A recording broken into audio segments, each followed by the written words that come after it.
Vsako leto je na isti jesenski večer hodila v mestni park. Ko so drevesa postala samo še črne postave v mraku, je z drhtečim vznemirjenjem čakala, da pride. Vedno pod istim drevesom. In vedno je prišel, neslišno kot senca. Zmeraj se je najprej s prsti nežno dotaknil moje dlani, jo pobožal, nato pa me objel čez pas in čvrsto privil k sebi. Natančno sem vedela, kaj bo sledilo. Njegov obraz se bo narahlo dotaknil mojega in v moje nosnice se bo priplazil vonj brivske vodice. Potem sva zaplesala.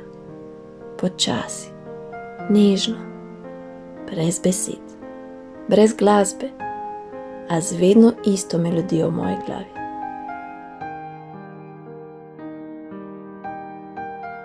Vedela sem tudi, da bo prišel samo za en ples in potem, potiho kot je prišel, tudi odšel.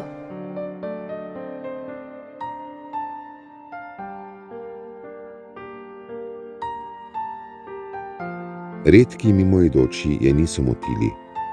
Tisti, ki so jo videli, so naslednji dan običajno pripovedovali o zmešani starki, ki je zvečer sama plesala pod starim drevesom v parku.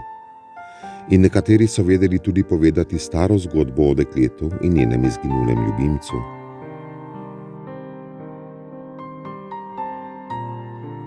Vedela je za te zgodbe, vendar se zanje ni menila.